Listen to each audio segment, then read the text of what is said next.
امی کی بات سن کر میرا دماغ گھوم گیا۔ آخر انہوں نے سوچ بھی کیسے لیا کہ میں اس 1960 کی ماڈل سے شادی کر لوں گا۔ انہیں دنیا میں ایک ہی بے وقوف نظر آیا تھا۔ میں مر کر بھی کرن سے شادی نہیں کروں گا، میں نے اٹل لہجے میں کہا۔ یہ تمہارے باپا کا فیصلہ ہے اور تمہیں پتہ ہے نا ان کا۔ امی نے مجھے ڈرانا چاہا۔ میں کرن سے ہرگز شادی نہیں کروں گا، یہ میرا فیصلہ ہے۔ میں نے موبائل بند کر کے دور پھینکا۔ مجھے بے تحاشا غصہ آ رہا تھا۔ کرن میرے اکلوتے چچا کی اکلوتی بیٹی تھی۔ مجھے لگتا تھا کہ اس میں کوئی بڑی روح سمائی ہوئی ہے، نہ جانے کون سے دور میں رہتی ہے وہ۔ آج کے ماڈرن دور میں بھی ڈھیلے ڈھالے کپڑے پہنے، بڑا سا تھان نما دوپٹہ لپیٹے رکھتی ہے۔ مجھے اس سے سخت چڑ ہے۔ چڑھنے کی اصل وجہ پچھلے دنوں پیش آنے والا واقعہ ہے۔ 2 ہفتے پہلے جب میں چھٹیوں پر گھر گیا تھا تو چچی سے ملنے کے لیے چلا گیا۔ کرن نے گیٹ کھولا اور کھولتے ہی مجھے دیکھ کر بولی، اشر بھائی، اماں ابا گھر پر نہیں ہیں، آپ بعد میں آ جائیے گا۔ اپنی اتنی عزت افزائی پر میرا دماغ گھوم گیا۔ اسے مجھ پر، اپنے سگے تایا کے بیٹے پر اتنا اعتبار بھی نہیں تھا کہ گھر کے اندر آنے دے۔ میں نے گھر جا کر امی کو ساری بات بتائی کہ ان کی لاڈلی نے کیسے مجھے 2 ٹکے کا کر کے رکھ دیا۔ ٹھیک کیا اس نے، بہت سمجھدار بچی ہے وہ۔ امی کی بات پر میں مزید دب گیا۔ میں اس کے تایا کا بیٹا ہوں امی، گلی کا کوئی اور لوفر لڑکا نہیں ہوں جس پر اعتبار نہیں کیا جا سکتا۔ میں نے ناراضی سے امی کو دیکھا مگر وہ میری بات کو نظر انداز کر کے کچن میں چلی گئیں۔ کیا بات ہے اشر صاحب، پارا کیوں ہائی ہے؟ چائے کا کپ اٹھائے اندر آتے سفیان نے پوچھا۔ یار بابا میرا رشتہ کر رہے ہیں اپنی اکلوتی بھتیجی کے ساتھ۔ تو پھر پرابلم کیا ہے؟ اس نے سوالیہ نظروں سے مجھے دیکھا۔ وہ 1960 کا ماڈل ہے، تجھے تو پتہ ہے نا مجھے تھوڑی ماڈرن لڑکیاں پسند ہیں۔ میں نے اپنا مسئلہ بتایا۔ او بھائی، شادی کے لیے ایسی ہی لڑکیاں ٹھیک رہتی ہیں۔ سفیان مجھے مزید مشوروں سے نوازتا مگر اس کا موبائل بج اٹھا۔ کہاں تھی تم؟ 4 دنوں سے مسلسل تمہارا نمبر ٹرائی کر رہا ہوں مگر ہر وقت آف ہوتا ہے۔ تمہیں کچھ اندازہ بھی ہے میری کیا حالت ہو گئی ہے؟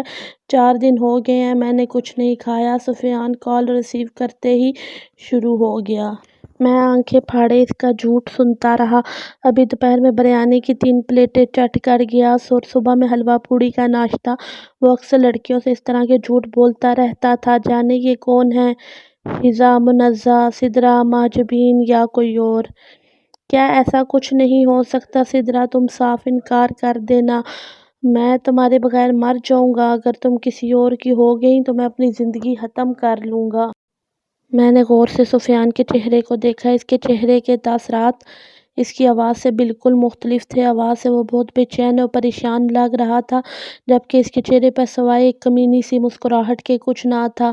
سفیان اب خاموشی سے دوسری طرف سے آتی آواز سن رہا تھا اور میں اس کے چہرے کا جائزہ لینے میں مصروف تھا۔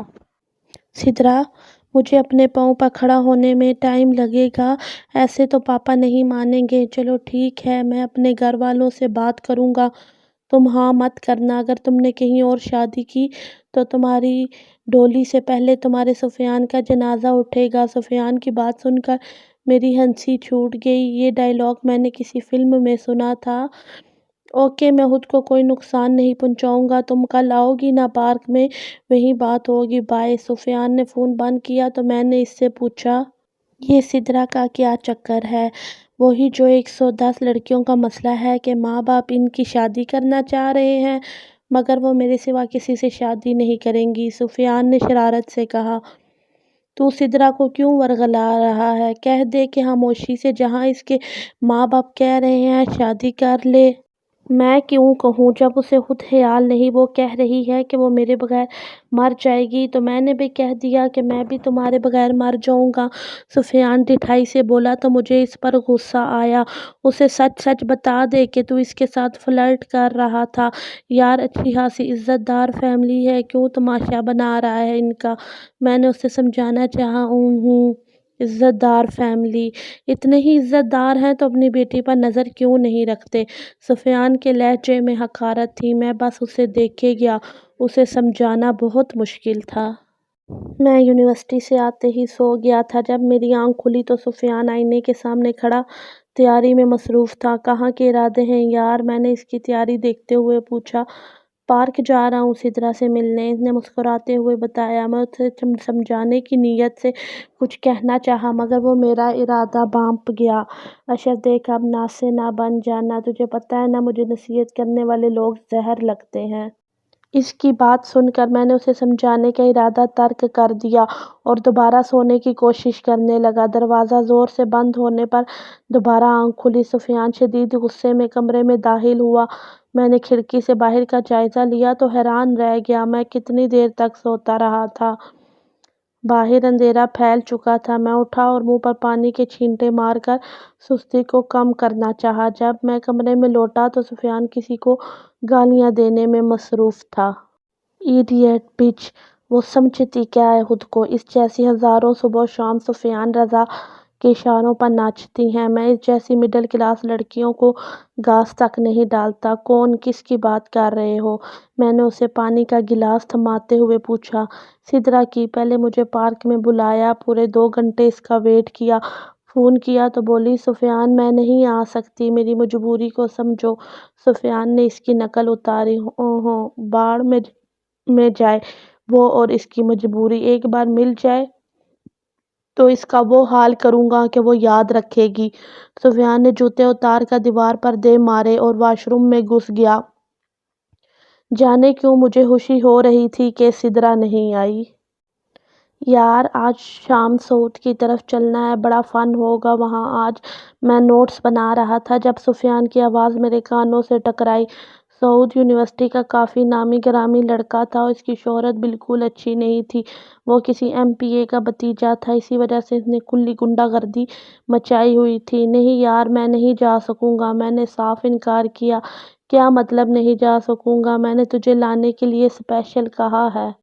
مجھے کیوں؟ میں حیران ہوا۔ اس لیے کہ تو میرا دوست ہے۔ وہ کہتا ہے اس کے دوستوں کے دوست اس کے بھی دوست ہیں تو آٹومیٹیکلی تو بھی اس کا دوست ہوا نا، سفیان نے مسکراتے ہوئے کہا۔ سفیان وہ اچھا لڑکا نہیں ہے، ایسے لڑکوں سے دوستی نہیں۔ میں نے اسے سمجھانا چاہا مگر اس نے میری بات کاٹ دی۔ دیکھ اشر مجھے سمجھا مت، بس یہ بتا کہ میرے ساتھ چلے گا یا نہیں۔ اس نے جواب طلب نظروں سے مجھے دیکھا۔ ٹھیک ہے چلوں گا، کتنے بجے جانا ہے؟ میں نے ہار مانتے ہوئے کہا۔ رات کھانے کے بعد تو تیار رہنا، میں ذرا گھر والوں سے بات کر لوں۔ سفیان موبائل پر نمبر ملاتے ہوئے ٹیرس پر چلا گیا۔ میں سفیان کی وجہ سے مان تو گیا تھا مگر میرا سعود کی طرف جانے کا بالکل موڈ نہیں تھا۔ آج کل میں بہت اداس تھا، میں امی ابا سے ناراض تھا۔ اس دن کے بعد گھر سے کوئی فون نہیں آیا تھا، حالانکہ میں منتظر تھا کہ امی مجھے منائیں مگر لگتا تھا کہ امی کو کرن مجھ سے زیادہ عزیز تھی۔ کھانے سے فارغ ہو کر میں اور سفیان سعود کے فلیٹ کی طرف چل پڑے۔ سعود بہت پرجوش انداز میں ملا۔ وہاں پہلے سے 5-6 لڑکے موجود تھے جنہیں میں اکثر یونیورسٹی میں دیکھتا رہتا تھا۔ دادا کوئی فن بھی ہوگا یا ایسے ہی بٹھائے رکھو گے؟ گرے شرٹ والے لڑکے نے بے تابی سے پوچھا۔ فن کوئی ایسا ویسا، بڑے انتظام کیے ہوئے ہیں دادا نے۔ سرپرائز ہے عاصم بھائی، سعود کے پاس بیٹھے ہوئے لڑکے نے کہا۔ وہ سب ایک دوسرے سے معنی خیز گفتگو کر رہے تھے۔ سعود کا موبائل بجا تو نمبر دیکھتے ہی اس نے برا سا منہ بناتے ہوئے کہا، اوہو یہ تو میرے پیچھے ہی پڑ گئی ہے۔ اس نے حقارت سے کہا، موبائل بند کر کے دور اچھال دیا۔ کون ہے دادا؟ سفیان نے اشتیاق سے پوچھا۔ تمہارے ڈپارٹمنٹ کی حمیرہ ہے یار، ذرا سی لفٹ کیا کروا دی، پیچھے ہی پڑ گئی۔ حمیرہ کا نام سن کر میرا دماغ معاف ہو گیا۔ وہ ہمارے ڈپارٹمنٹ کی کافی لیے دیے رہنے والی لڑکی تھی، اسے دیکھ کر مجھے لگتا تھا کہ یہی میری آئیڈیل ہے۔ مگر وہ تو ایسی لڑکی نہیں ہے، میں نے بے یقینی سے کہا۔ اوئے کون سی دنیا میں رہتے ہو شہزادے؟ گرے شرٹ والے لڑکے نے مجھے دیکھ کر کہا۔ سفیان تیرا دوست تو بڑا ہی بھولا ہے یار، سعود نے مسکراتے ہوئے مجھے دیکھ کر کہا۔ دادا اسے چھوڑ، یہ بتا پارٹی کب شروع ہوگی، ہم بھی دیکھیں کیا سرپرائز ہے۔ سفیان نے باتوں کا رخ بدلا۔ وہ سب اپنی باتوں میں مصروف ہو چکے تھے جبکہ میں اب تک شوق میں تھا۔ میں حمیرہ سے بے حد متاثر تھا۔ میں تو یہاں تک سوچ چکا تھا کہ موقع پا کر حمیرہ سے بات کروں گا کہ میں اپنی امی بابا کو اس کے گھر بھیجنا چاہتا ہوں مگر وہ ویسی نہیں تھی جیسی نظر آتی تھی، یا شاید مجھے لوگوں کی پہچان نہیں تھی۔ مجھے اپنا آپ وہاں مس فٹ لگ رہا تھا۔ میں اٹھ کھڑا ہوا۔ مجھے اٹھتے دیکھ کر سفیان نے سوالیہ نظروں سے مجھے دیکھا۔ کیا ہوا یار، طبیعت ٹھیک نہیں ہے؟ میں گھر جا رہا ہوں۔ کیا ہوا، میں گھر چھوڑ آؤں؟ اگر طبیعت زیادہ خراب ہے تو؟ سفیان کے چہرے پر پریشانی تھی، شاید میں چہرے سے بیمار لگ رہا تھا۔ نہیں، میں خود چلا جاؤں گا، تو انجوائے کر۔ یہ کہہ کر میں رکا نہیں، جلدی جلدی سیڑھیاں اترتا نیچے پہنچا۔ کھلی فضا میں 2-3 لمبے لمبے سانس لے کر میں نے خود کو کافی بہتر محسوس کیا۔ اپنے فلیٹ پر پہنچ کر میں نے جب جیب سے چابی نکالی، اچانک مجھے محسوس ہوا جیسے کوئی میرے پیچھے کھڑا ہے۔ میں نے فوراً مڑ کر دیکھا تو تھوڑے فاصلے پر کوئی لڑکی کھڑی تھی، بڑی سی چادر اوڑھے۔ اس کے ہاتھ میں ایک سفری بیگ بھی تھا۔ اس نے چادر سے منہ چھپایا ہوا تھا۔ اشر بھائی، سفیان کہاں ہے؟ آواز کچھ جانی پہچانی لگی۔ تم کون ہو؟ میں سدرا ہوں، میں ہمیشہ کے لیے گھر چھوڑ آئی ہوں۔ کیوں؟ میری آواز ایک دم تیز ہو گئی۔ وہ لوگ میری شادی کر رہے ہیں، میں سفیان کے بغیر مر جاؤں گی۔ ہم دونوں ایک دوسرے سے محبت کرتے ہیں۔ میں نے حیرت سے اسے دیکھا۔ مجھے آج تک یہ بات سمجھ میں نہیں آئی کہ لوگ پیدا کرنے والے ماں باپ کے بغیر تو رہ سکتے ہیں، مگر ایک اجنبی شخص کے بغیر مرنے کا دعویٰ کرتے ہیں۔ میں نے ایک نظر اس کے سفری بیگ پر ڈالی۔ میرا دل چاہا کہ اس کی بے وقوفی پر ماتم کروں، جو ایک اجنبی شخص کے لیے رات کے اس پہر اپنا گھر چھوڑ آئی تھی۔